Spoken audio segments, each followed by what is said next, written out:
Well, the album is very different. Each song is, I think, like turning to another chapter in a book without really having a conclusion to it, because this is not a concept album. But I just make that point to show you that I feel each song is very, very different from the one before it and the one after it. The concept of the title itself, Dream Evil, and the artwork on the album cover is of a little child asleep with beautiful little curls and sucking her thumb, or his thumb. It's kind of a unisex child, I think.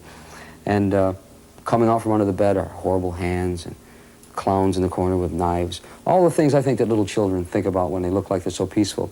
But I remember long ago being a little child and having witches and wizards and things coming out after me. So that's really what, just that whole ideas of the song itself, Dream Evil, and its album cover content. You only spent 2 months in the studio. Why such a short time? We're always about a 2-month, we're like the Excedrin headache #1 or something. We're not in a vicious Excedrin headache. We're just very professional. We know what we can do. We always conceive before we attempt. We go into pre-production for at least a month or a month and a half. So we know what's going to work and what isn't going to work. It's cutting the corners in a studio that makes the difference between taking 2 years in the studio and 2 months. Make the mistakes first, then go into the studio and spend the money and the time to do it properly. So for us, it's a matter of being very prepared. There is already a video from the song I Could Have Been a Dreamer. That's already been done. That was finished last week. It's much different than the other ones that we've done, in that there's about 75% of it is a performance video. It's actually, you see the musicians on somewhat of a stage. It's a contrived set, of course. It's not us playing it live. We've just finished the album and haven't toured yet, so we don't have that opportunity. But it is with all of the band. You get to see all of the band together for a change, instead of Ronnie, whom they've always stuck out into the front. It's not something that I ever wanted. I only wanted to play in the band. I never wanted to be that, but they needed a focal point, and I happened to be that focal point. So I was placed within a little shop of horrors at one point, and dealing with monsters from another planet to save the world in another video, et cetera, et cetera. This time, again, you'll be able to see it more as a performance. That's very important, I think. It made us a lot happier doing it. It made me a lot happier. I had 4 other guys to lean on.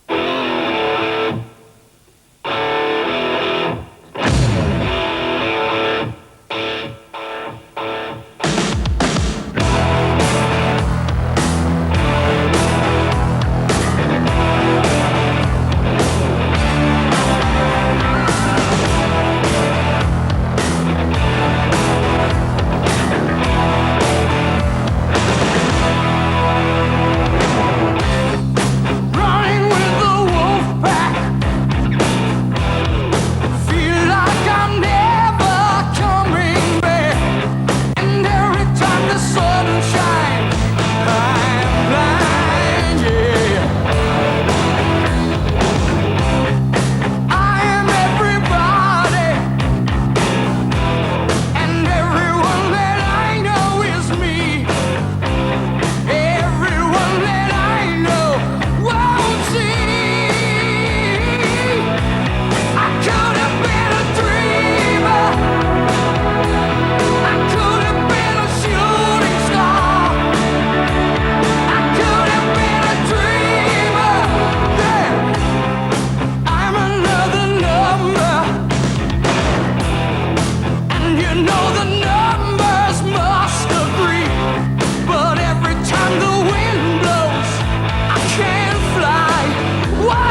It's not so much that we go to sleep and then we have dreams and hope that we can remember them and make them come true. It's not that. It's the analogy between goals and dreams. That therefore is the analogy.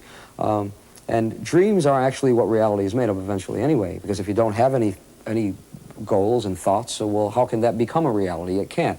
And my position with dreams is that you should, as a human being, be able to reach any goal that you want to. Have that dream and go for it. But the best part is what you do along the way. You don't even have to reach the goal. The goal isn't important. It's having the goal and what you experience along the way. It's like walking along the rainbow. You know there's a pot of gold at the end of it, but you may never get to the pot of gold. But isn't it wonderful to walk along a rainbow? Why? One most wonderful thing in the world to walk along a rainbow. And your dreams can be rainbows. Your dreams can be anything you want them to be. So my whole point of it, I guess, is don't let anyone tell you that you can't do anything that you want to in your life, as long as you don't hurt anybody else along the way. You can do anything that you want to, anything.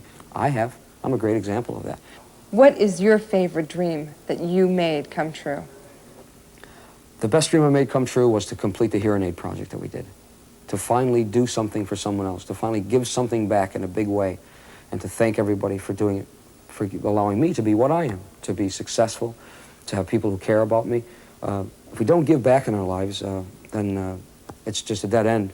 And that was the dream for me. It allowed me a chance to become a giver as opposed to a taker. And it also allowed me to do more, to do the Children of the Night project that we're going to be doing soon.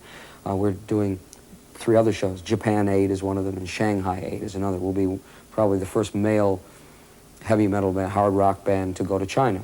There was a women's band called She-Rock who did that first. See how much I know? I remember that. Yeah. So this is going to give us the opportunity, to do more and more and more. I've done a RAD commercial, Rock Against Drugs, which was, again, very satisfying for me. The mail that I've gotten, the response from people who have said, I stopped taking drugs now. I will never take drugs again. Because if you tell me not to, then I won't do it. It shows you the power that we have when we become successful like this. And if we misuse that power, then we're fools. Well, I'm lucky. I can use that power to do benefits, to do the Hearing Aid Project, to do Japan Aid, Shanghai Aid, and these things also allow me to talk to people over and over, to people from different walks of life, and that's what makes my life go round. Excuse me. I think you're really sexy. Get lost. Hey, I was just saying I like you. I think you're really beautiful. I said beat it. Yeah, beat it. Hey, you should be more polite. And you should mind your own business. I said beat it. Watch your step.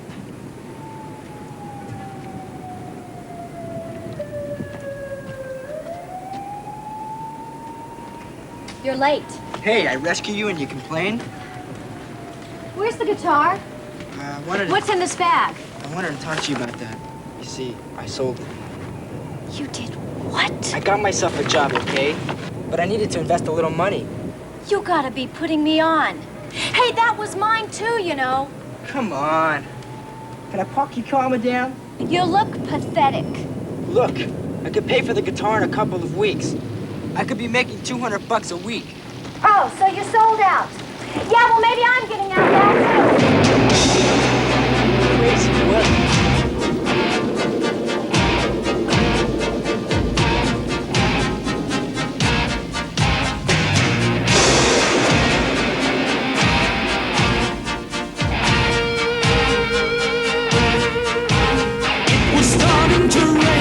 On the night that they first decided,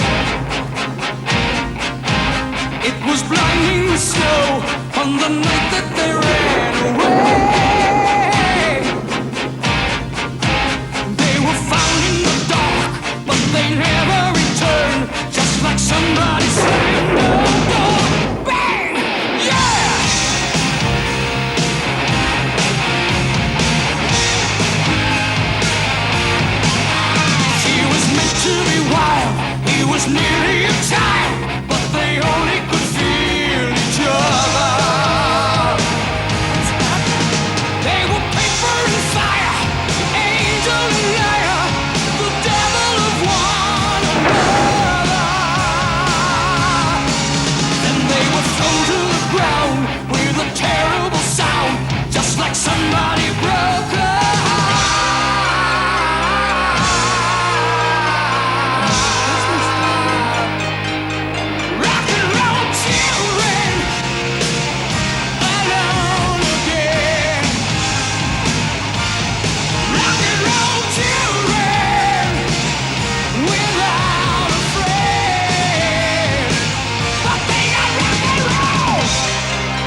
have a very long rock and roll history. Tell us how you feel about the bands you've been in, starting with Elf.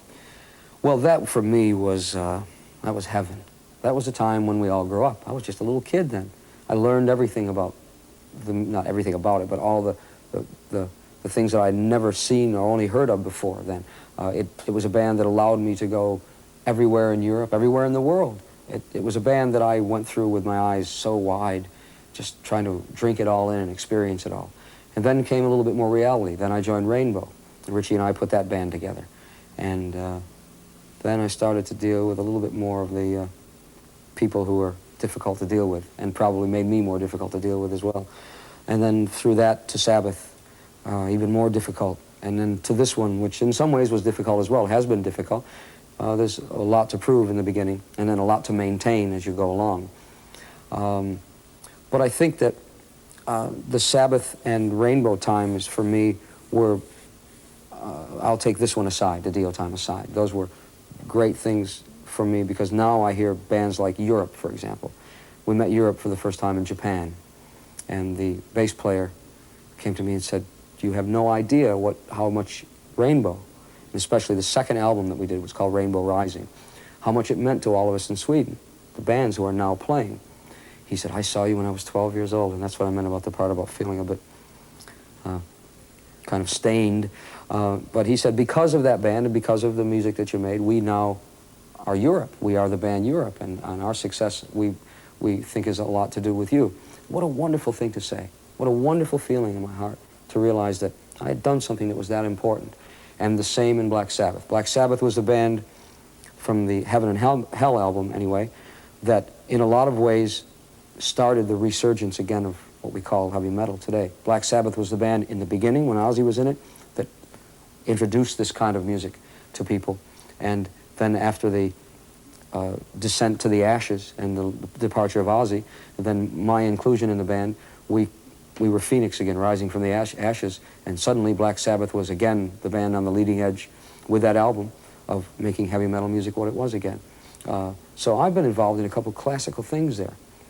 For me, that's wonderful, to know that my life has not just been a procession of playing one show to the next and getting on the bus or on the plane and looking at the girls in the audience. You know, it never has been that way for me, but this makes me feel as though I really did accomplish something, that I've left somewhat of a legacy, a little bit of a mark in life. Are you still feuding with Ozzy and Tony?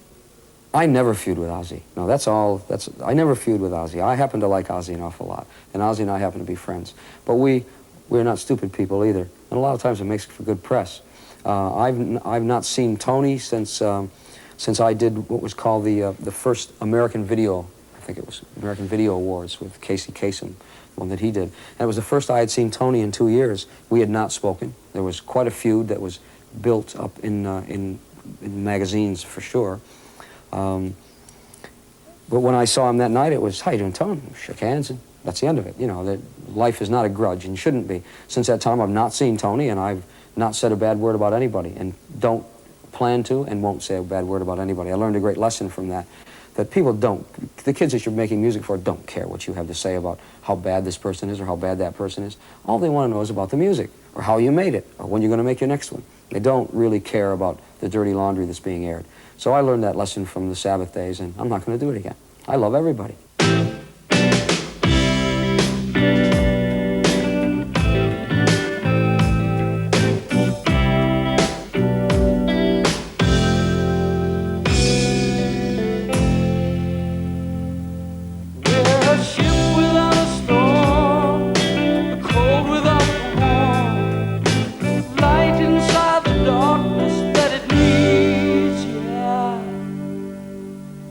We're a laugh without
Just a couple weeks ago, 5 out of the 6 top albums were metal albums.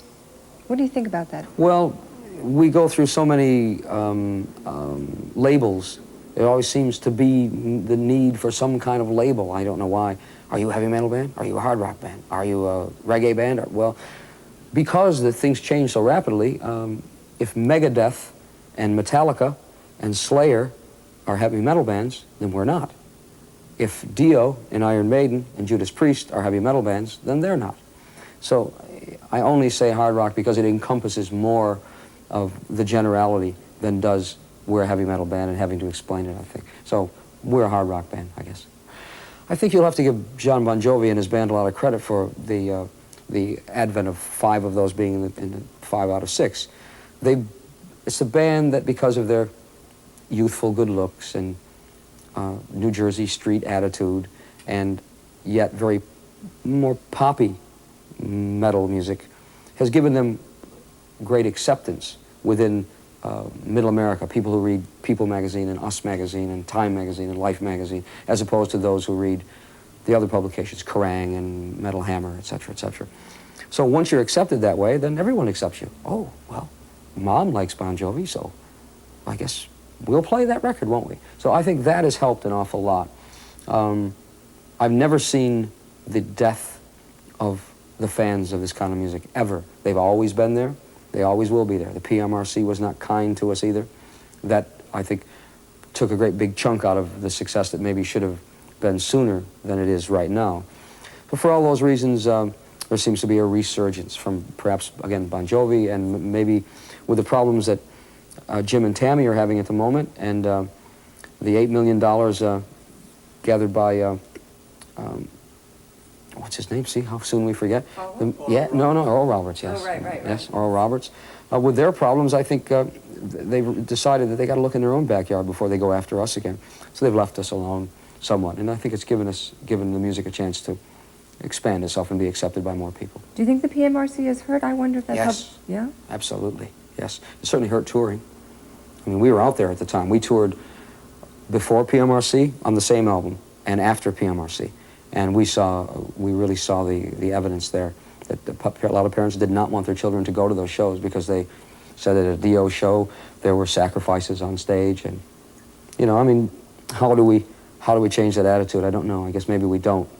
The most ridiculous thing I've ever heard of was the person who sued Ozzy Osbourne and Randy Rhoads, who is dead, because of the song Suicide Solution. Now, the lyrics were supposedly written by Ozzy, and I know they weren't written by Randy, yet he was going to be sued too. Well, how do you separate the two? Did his music make the kid jump off the bridge, or whatever he did? Or did Ozzy's Suicide Solution, and the lyrics had nothing to do with, it was that suicide is not the solution, not that suicide is the solution. So we seem to have a lot of inconsistencies happening here. But PMRC did have a great impact upon music at that time, and probably will again, and has not gone away. What's the future for Ronnie James Dio? Well, the future for us, I hope, is going to mean being able to carry on for another 4 or 5 years. Having had it happen to me before, I don't think anything's going to be permanent. But I think that we've started it the right way. We've laid the good foundation. And without a good foundation, there can never be a good building. So I've learned from the past to lay that good foundation. We have a good foundation so the future for us should be another productive 4 or 5 years, touring, recording. I have a film that I'll be doing.